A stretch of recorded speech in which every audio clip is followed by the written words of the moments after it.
किराएदार बेटा। उठ जा नालायक, सुबह के 8 बजने को है।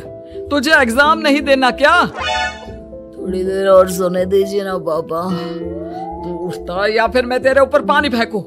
रोज गधों की तरह सोता रहता है, पेपर की कोई टेंशन ही नहीं है। और एक हमारा समय था जब हम पेपर में फेल होने के डर से रात भर पढ़ा करते थे, सो ही नहीं पाते थे। तो क्या आप उसका बदला मुझसे लेंगे? मैं 15 मिनट बाद उठ जाऊंगा, आप प्लीज जाइए, मुझे डिस्टर्ब मत कीजिए। इतना कहकर रौनक रजाई ढककर फिर से सो जाता है। तू ऐसा नहीं मानेगा, रुक मैं अभी पानी लेकर आता हूँ। बस फिर क्या था, इतना कहकर वो भागते हुए बाथरूम में जाते हैं और पानी की एक बड़ी सी बाल्टी लाकर रौनक के ऊपर फेंक देते हैं। पानी पड़ते ही रौनक झट से उठ जाता है। ये आपने क्या किया पापा? अब तो उठेगा नहीं तो यही करना पड़ेगा ना। वैसे थैंक्स डैड, आपके कारण ना अब मुझे नहाने की भी जरूरत नहीं पड़ेगी। चलिए अब आप माँ से बोलकर मेरे कपड़े निकलवा दीजिए, तब तक मैं ब्रश कर लेता हूँ। वैसे कल ना आप एक काम और करना, नहलाने के साथ साथ मुझे ब्रश भी करवा देना। ये ब्रश करने में ना मुझे बहुत आलस आता है। रौनक की बातों से अरविंद का मुंह खुला का खुला रह जाता है। वो अपनी पत्नी कमला के पास जाता है और रौनक की हरकतों के बारे में बताता है, जिसे सुन उसकी पत्नी हंसने लगती है। तुम अपने बेटे को समझाने के बजाय हंस रही हो। रौनक बच्चा है, धीरे धीरे सुधर जाएगा। आप क्यों उसके पीछे पड़े रहते हो? अभी नहीं सुधरेगा तो कब सुधरेगा? 10वीं क्लास में है रौनक, वो अब कोई बच्चा नहीं रहा। अरविंद की इतना बोलते ही वहाँ रौनक भी आ जाता है। क्या डैड, मैंने आपको एक काम दिया था, वो भी नहीं हुआ आपसे। अरे क्या हुआ बेटा?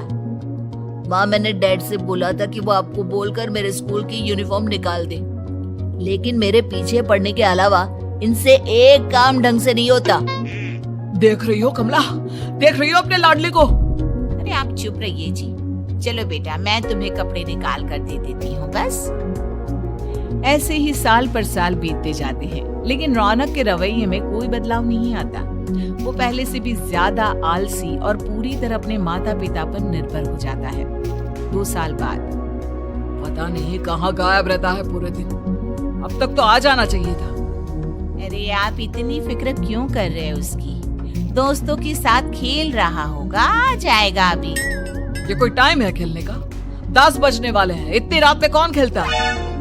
कमला कुछ कहती उससे पहले ही रौनक वहाँ आ जाता है। मम्मी जल्दी से खाना लगा दो, बहुत भूख लग रही है। तुम्हें तब तक खाना नहीं मिलेगा जब तक तुम बता नहीं देते कि इतनी रात गए कहाँ से आ रहे हो।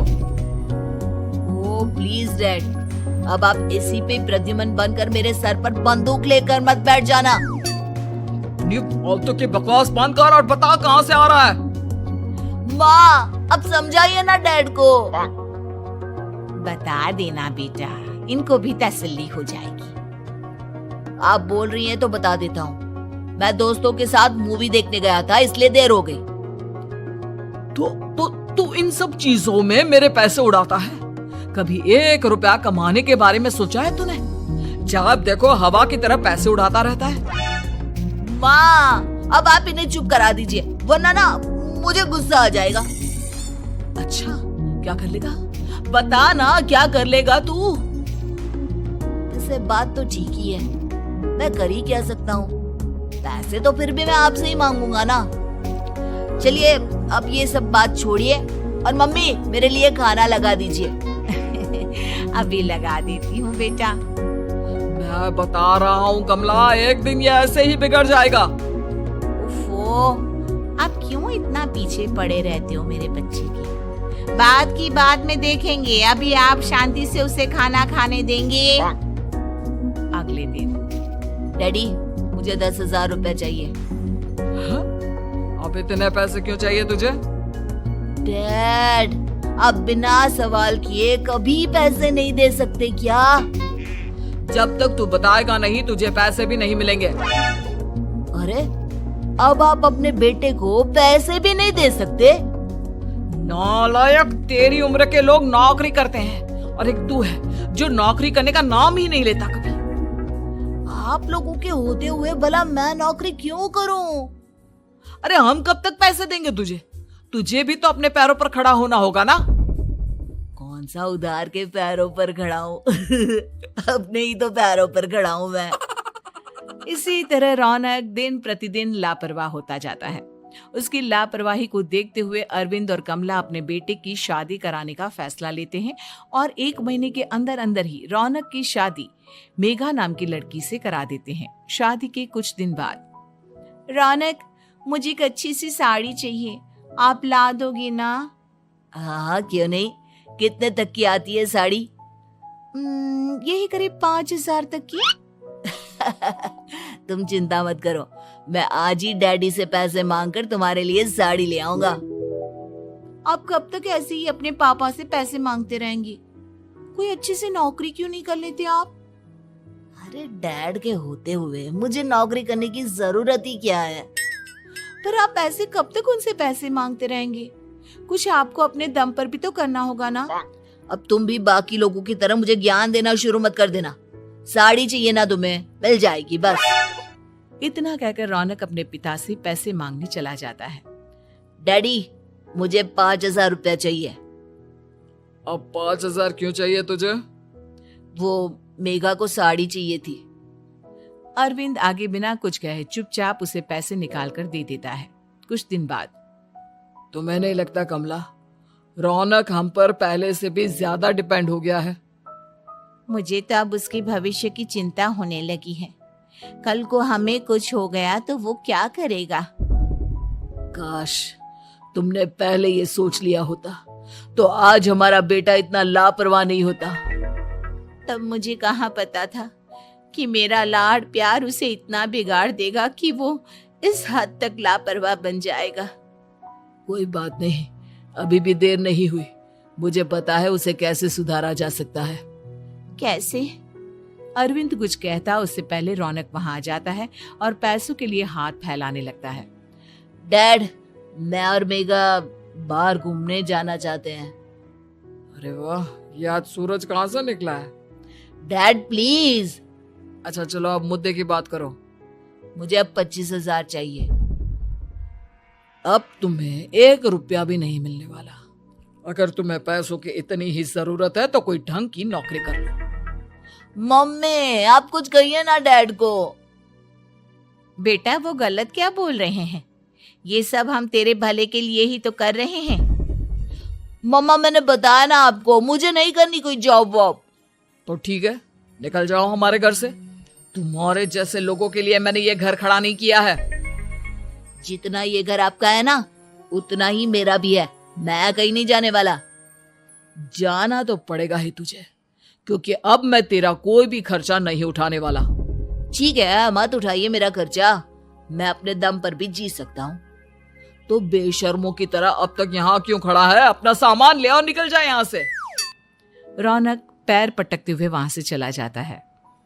घर से निकालना जरूरी है क्या उसे? बिना पैसों के कौन रखेगा उसे किराए पर?